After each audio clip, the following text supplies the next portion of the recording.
솔로몬이 애굽의 왕 바로와 더불어 혼인 관계를 맺어 그의 딸을 맞이하고 다윗 성에 내려다가 두고 자기의 왕궁과 여호와의 성전과 예루살렘 주위의 성의 공사가 끝나기를 기다리니라. 그때까지 여호와의 이름을 위하여 성전을 아직 건축하지 아니하였으므로 백성들이 산당에서 제사하며 솔로몬이 여호와를 사랑하고 그의 아버지 다윗의 법도를 행하였으나 산당에서 제사하며 분향하더라. 이에 왕이 제사하러 기브온으로 가니 거기는 산당이 큼이라. 솔로몬이 그 제단에 일천 번제를 드렸더니 기브온에서 밤에 여호와께서 솔로몬의 꿈에 나타나시니라. 하나님이 이르시되 내가 네게 무엇을 줄꼬 너는 구하라.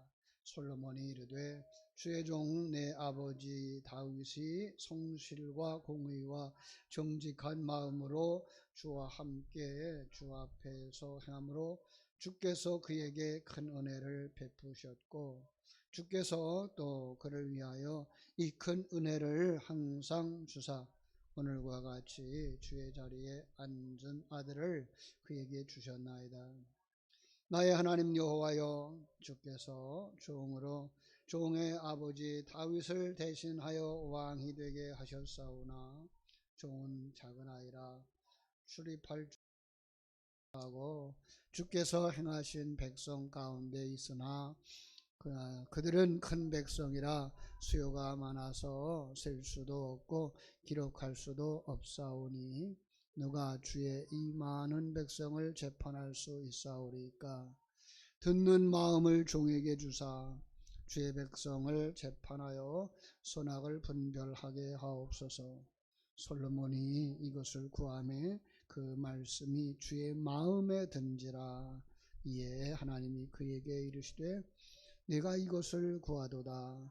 자기를 위하여 장수하기를 구하지 아니하며 부도 구하지 아니하며 자기 원수의 생명을 멸하기도 구하지 아니하고 오직 송사를 듣고 분별하는 지혜를 구하였으니 내가 네 말대로 하여 내게 지혜롭고 총명한 마음을 주노니 내 앞에도 너와 같은 자가 없거니와 네 뒤에도 너와 같은 자가 일어남이 없으리라. 내가 또 네가 구하지 아니한 부귀와 영광도 내게 주노니 네 평생의 왕들 중에 너와 같은 자가 없을 것이라. 내가 만일 내 아버지 다윗의 행함과 같이 내 길로 행하면 내 법도와 명령을 지키면 내가 또 네 날을 길게 하리라. 솔로몬이 깨어보니 꿈이더라. 이에 예루살렘에 이르러 여호와의 언약궤 앞에 서서 번제와 감사의 제물을 드리고 모든 신하들을 위하여 잔치하였더라. 아멘. 우리 2장에서 이제 하나님이 다윗이 솔로몬에게 요구한 공평한 심판들 이제 다 처형을 했어요. 그래서 마지막 부분에 있어 시므이가 처형되는 이야기는 그냥 아예 빼고 3장으로 갔습니다. 나라는 이렇게 다윗의 의도대로 유언한 대로 아도니아와 요압, 아비아달과 시므이 다 제거하고 나자 견고한 나라가 되어졌습니다. 그리고 솔로몬은 하나님 앞에 제사를 드립니다. 하나님은 일천 번제를 드린 솔로몬의 꿈에 나타나셔서 그가 백성을 잘 다스리기 위한 그 기도를 한 그에게 지혜롭고 총명한 마음뿐만 아니라 부귀와 영화도 장수의 복도 약속해 주시는 것을 볼 수가 있습니다. 이렇게 말하고 있어요. 1절에 솔로몬이 애굽 왕 바로와 더불어 혼인 관계를 맺어 그의 땅을 맞이하고 다윗성에 데려다가 두고 자기의 왕궁과 여호와의 성전과 예루살렘 주의 성의 공사가 끝나기를 기다리니라.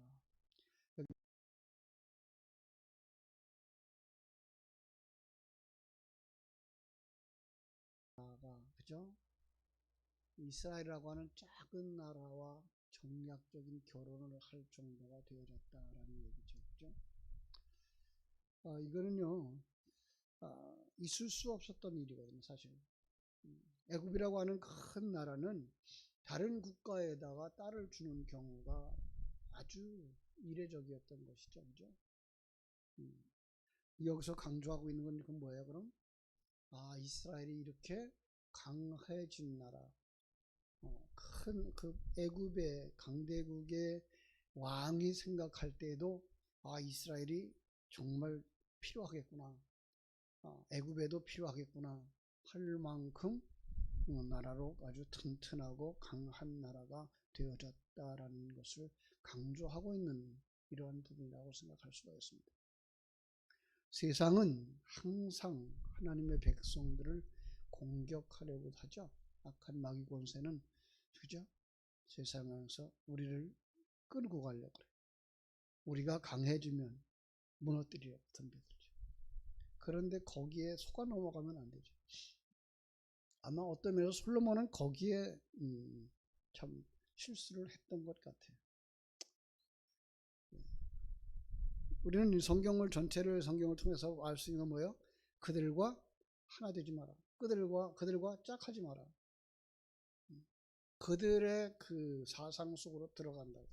그들과 하나 되어줘. 우리는 누구와 하나 되어줘야 되죠?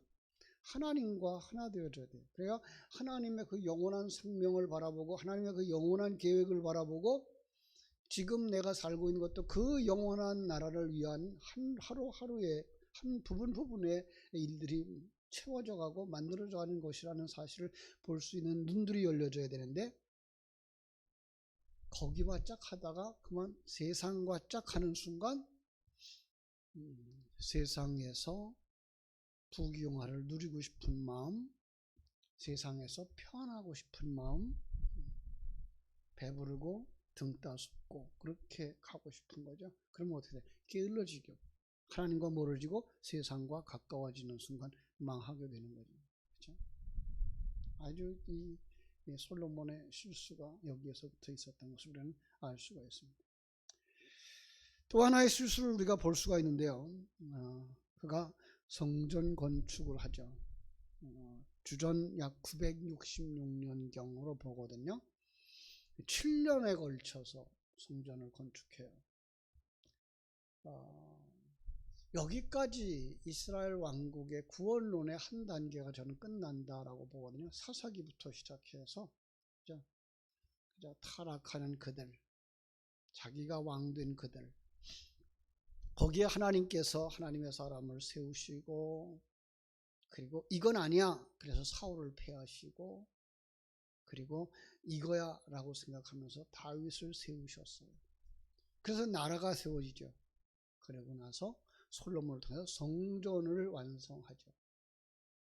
그러니까 성경 전체를 통해서 하나님이 그리고자 하는 그림은 성전 완성을 구원론의 완성으로 보거든요. 그래서 요한계시록에도 가면 새 하늘과 새 땅에 우리가 들어가서 완성되어지는 그 그림으로 끝나거든요. 이런 한 단락의 그림인데 불구하고 여기에서 솔로몬을 통해서 성전 건축으로 끝나요. 그러면서 무너지게 되는, 이스라엘 백성들이 무너지는 그림을 또 그리는데 그게 뭔가 하면 이제 다시 구원론의 시작으로 보시면 돼요. 그게 뭔가 하면 자기를 위하여서 궁전을 짓는 이 모습부터 시작되는 거죠. 그러다 보니까 백성들이 피폐해지고 그 아들을, 그죠? 르호보암은 젊은 그 조력자들의 얘기를 듣고서 나는 더 너희들을 힘들게 할 것이며 더 강하게 요구할 거다라고 요구하자 젊은이들이 떠나는 거죠. 그래서 솔로몬과 그 르호보암이 정치를 정말 잘못한 거죠. 그래서 이스라엘이 남북으로 갈라지고, 그죠? 옛사람과 불신자와 그 성도들의 모습처럼 갈라져요. 그래서 북이스라엘은 불신자의 모습으로 완전히 멸망하게 되어지고, 남쪽 유다는 하나님의 백성으로 이렇게 분류되어져서 징계를 받고 포로가 되어지고, 그런 과정 속에서도 그들은 하나님 앞에 버림받지 아니하고 왕위가 계승되어져 가면서 마지막에 어떻게 되죠? 그들이 스룹바벨 성전을 완성하는 것으로 다시 한번 구원론이 끝나는 거죠. 그래서 우리 성경은 그 뒤에도 이제 그 선지서들이 이렇게 나옵니다만은 유대인들의 성경은 스룹바벨 성전이 완성되는 걸로 구약 성경을 끝나요. 그리고 나서 신약 성경이 나온다. 이렇게 해서 이제 신약 성경이 다시 암흑기로부터 시작되어져서 그들을 구원하기 위해서 예수님이 오셨다라고 하는 그림을 그려주고, 예수님이 오셔도 저들은 깨닫지 못한다. 그래서 하나님이 이들에게 이제 새로운 역사를 주시는데 그게 뭐예요?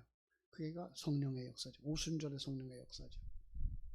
그래서 예수님 돌아가시고 오순절에 성령 받고 나서 그들이 참다운 신앙생활을 하면서 예루살렘 성전이 아닌 하늘나라 성전을 완성하는 그림으로 요한계시록까지가 하나의 구원론의 그림이 그려지고 있는 것을 우리는 볼 수가 있습니다. 자, 이런 그림을 먼저 보면서 이 솔로몬의 성전은 이런 큰 의미를 가지고 있구나. 바로 우리 자신이 성전인 것과 영원한 하나님 나라를 성전으로 그려내는 데에 바로 이 그림은 굉장히 중요한 부분이다 라고 하는 것 우리가 생각하고 들어갔으면 좋겠어요. 자, 2절에 보니까요, 그때까지 여호와의 이름을 위하여 성전을 아직 건축하지 아니하였으므로 백성들이 산당에서 제사하였더라. 그러니까 솔로몬이 왕 되어지고 처형할 자들을 처형하는 그 기간, 세울 자들을 세우는 그 기간이 약 한 4년 걸려요. 그리고 4년 후부터 이제 성전 건축이 시작되는데 7년 동안 완전수죠. 그죠? 그러니까 하나님이 정한 때예요. 하나님이 정한 기간 동안 성전을 건축함으로 완성되어지는 거죠. 참 그때는 그들은 이제 산당에서 이렇게 제사를 드렸다. 산당이라는 단어가 산꼭대기라는 뜻도 있고 산등성이라는 뜻도 있어요. 성락은 없어졌고요. 아직 성전이 건축되지 않았기 때문에 그들은 높은 곳에 올라가서 제사했던 것 같아요. 자, 그들은 그 엘리 시대에 이 법궤를 잃어버리죠. 그죠? 블레셋 족속에게 법궤를 탈취당합니다. 그리고는 이 법궤는 실로로, 노브로, 기브온으로, 예루살렘으로 옮겨 다닙니다. 그러니까 백성들이 제사의 중심을 상실하고 그 다음에는 각자 나름대로 제사를 드려요. 여러분, 제사의 중심이 상실되면 예배의 대상도 상실된다는 사실. 오늘날 이 코로나19로 말미암아서 많은 사람들이 그래도 어떻게 하든지 예배해야 되지 않느냐, 그래서 영상 예배를 하자, 이게 습관화되어지면 어떻게 될 것 같아요? 처음에는 괜찮아, 어디서든지 예배하면 돼, 이렇게 되어져요. 그러나 천천히 예배의 중심이 하나님이 아니라 사람이 되어져가는, 상황에 맞춰서 예배를 만들어가는, 우상 숭배로 가는, 이게 한 걸음이에요. 우리는 이것을 배제하고 정말 모이기를 힘쓰는 이런 일들이 일어나야 돼요. 마지막 때가 되면 어떻게 한다고요? 모이기를 패하는 자들이 생긴다. 여기서 우리는 다시 돌이켜서 모여야 되는 거죠. 그게 뭐예요? 그게 여호와의 율법을 사랑하는 일이고, 그리고 하나님의 뜻을 깨닫기를 위하여서 힘을 다하는 일이죠. 솔로몬의 번영은 이처럼 하나님을 사랑하는 마음으로 율법을 순종하고 하나님의 뜻을 따라서 성전 건축함으로써 이루어졌던 것을 우리는 볼 수가 있습니다. 이제 4절을 보니까 4절부터 9절까지 이제 하나님과의 그 대화가 이루어지죠. 솔로몬이 그 지혜를 구하는 모습을 볼 수가 있는데요. 4절에 보니까 이에 왕이 제사하러 기브온에 가니 거기는 산당이 큼이라 솔로몬이 그 제단에서 1천 번제를 드렸더니, 여기 우리가 주목할 수 있는 게 있죠. 왜 기브온으로 갔어요? 산당이 크기 때문에. 산당이 컸다, 제단을 크게 하였다, 그죠? 그런 의미고요. 그렇기 때문에 1천 번제를 드릴 수가 있었다. 여기서 우리는 일천번제가 숫자적인 개념보다 더 중요한 의미가 있다는 걸 볼 수가 있고요. 솔로몬의 시대에는 1,000마리의 제물을 드렸을 거예요. 그러니까 작은 좁은 공간에서 할 수가 없겠죠. 넓은 공간이 필요했던 것이고요. 그죠? 우리는 거기다 더 영적인 의미를 넣을 수 있죠. 어떤 거죠? 이 천이라고 하는 숫자는 이 세상의 완전수예요. 10 곱하기 10 곱하기 10이 되니까요. 네. 하늘의 영적인 완전수는 7이라면 이 세상의 완전수는 10이죠. 그 10 곱하기 10, 1천은 바로 그런 면에서 완전수예요. 그래서 요한계시록에 보면 14만 4천이 나오죠. 그죠? 거기는 12 곱하기 12 곱하기 1천이에요. 구약의 하나님의 백성들, 신약의 하나님의 백성들 하나도 남김없이 다 구원받는 하나님의 백성들의 숫자이기 때문에 그래요. 어떤 이단들이 얘기하는 것처럼 자기들만 구원받는 자의 수에 들어와야 된다라고 하는 그런 숫자가 아니라 오늘 역사 속에서 모든 예수 그리스도의 사람들, 구원받은 사람들의 숫자를 바로 그렇게 기록하고 있는 걸 우리가 알 수가 있습니다. 그래서 거기서 이제 1,000번제를 드렸다라는 거죠. 그죠? 그 제단에 아마 놋제단이 있었을지 몰라요. 기브온의 그 산당에는 모세의 성막에 썼던 그런 놋제단이 있었을 거예요. 1,000번제를 드렸다. 그죠? 자, 솔로몬은 백성들을 통치하기 시작하면서 하나님과 바른 관계를 정립하기를 원했던 거죠. 어떤 큰 일을 하기 전에, 어떤 일을 행하기 전에 먼저 해야 되는 게 뭐예요? 하나님과 나와의 올바른 관계. 이 세상에서 아무리 큰 일을 했다, 그래 아무리 큰 대통령이 됐다, 그보다 더 중요한 게 뭐예요? 하나님과 당신은 어떤 관계에 있느냐예요. 하나님과의 관계에서 또 멀어진 사람은 이 세상에서 아무리 나라를 구하는 큰 일을 했다고 할지라도 하나님 나라에서는 아무것도 아닌 거예요. 예. 그러나 이 세상에서 농민처럼 살아가고 아무것도 없는 장애자처럼 살아갈지는 모르지만 그가 하나님과의 바른 관계를 가지고 있다면 그의 하는 모든 일들은 영원과 연결되어진 소중한 사람이고 하나님의 은혜 가운데 있는 사람인 것을 우리는 알 수가 있죠. 그래서 1,000번제는 다윗의 신앙 고백이에요. 모두 드립니다. 내게 있는 모든 것 다 하나님의 것입니다. 이 고백이죠. 그랬더니 하나님이 5절에 솔로몬의 꿈에 나타나시죠. 하나님이 이르시되 내가 네게 무엇을 줄고 너는 구하라. 자, 하나님이 직접 자신의 뜻을 계시합니다. 성경 속의 꿈은 어떤 것이요? 하늘의 특별한 계시의 방편으로 그려지고 있는 거죠. 그죠? 그 하나님이 뭐라 그래요? 내가 네게 무엇을 줄고. 이 새벽을 깨우는 여러분들에게 우리 주님께서 이렇게 물을 때 여러분 무엇을 구하시겠습니까? 솔로몬은 먼저 7절에 자기의 뜻을 구하기 전에 하나님 앞에 감사하죠. 그는 알았죠. 보았죠. 그리고 누렸죠. 그래서 이렇게 말해요. 나의 하나님 여호와여, 주께서 종으로 종의 아버지 다윗을 대신하여 왕이 되게 하셨은지 그러나 나는 아직 작은 아이입니다.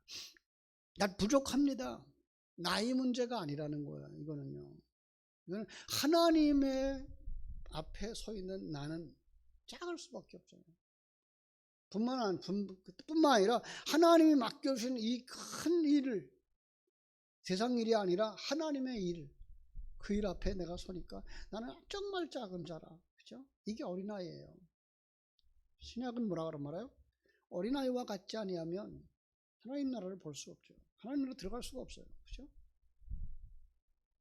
내가 출입할 줄도 모릅니다. 예. 이건 자신의 임무를 성공적으로 수행하기 위해서 저는 정말 부족하기 이를 데 없습니다. 이 말이죠. 백성이 많아서 수요를 셀 수도 없고 기록할 수도 없었습니다. 백성들이 많아봤자 얼마나 많았겠어요. 그죠? 자, 그런데 이러한 백성들을 어떻게 하나님의 뜻대로 인도할 수 있겠습니까? 그러니 내게 듣는 마음을 주셔서, 그리고 주의 백성을 재판할 때 선악을 분별하게 하소서. 이 당시에 왕은 뭐까지 해야 돼요? 재판까지 해야 되는 거죠. 그죠? 판단까지 해야 돼요. 영적인 판단은 우리에게 있다는 얘기죠. 누구에게 있어요? 영적인 판단은요? 하나님에게 있죠. 그죠? 지금 솔로몬은 어떤 면이죠? 다윗이 예수의 상징이라면 솔로몬은 성령의 상징이거든요. 자, 그래서 그 훗날 이제 다음 보겠습니다만은 그 아주 놀라운 지혜로운 재판을 하죠. 그죠? 그래서 그의 지혜가 온 천하에 드러나게 되는 모습을 보여줍니다.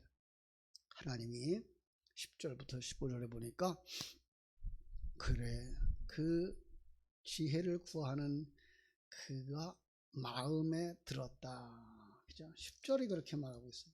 솔로몬이 이것을 구하매 그 말씀이 주의 마음에 든지라.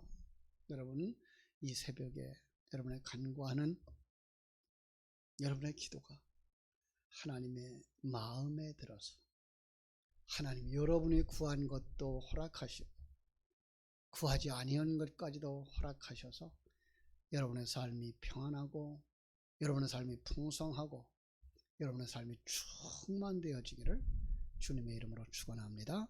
기도하겠습니다. 하나님 우리 아버지, 하나님의 크신 은혜와 사랑을 감사하옵고 감사합니다.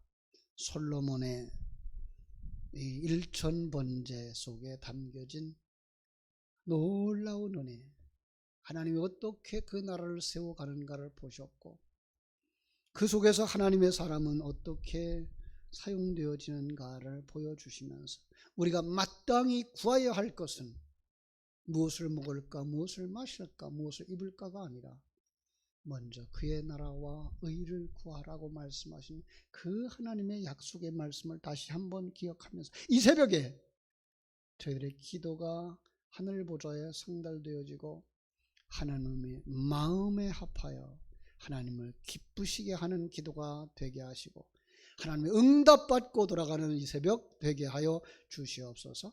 오늘 하루의 삶도 주님께 부탁드리며 거룩하신 예수님 이름으로 기도하옵나이다. 아멘. 하늘에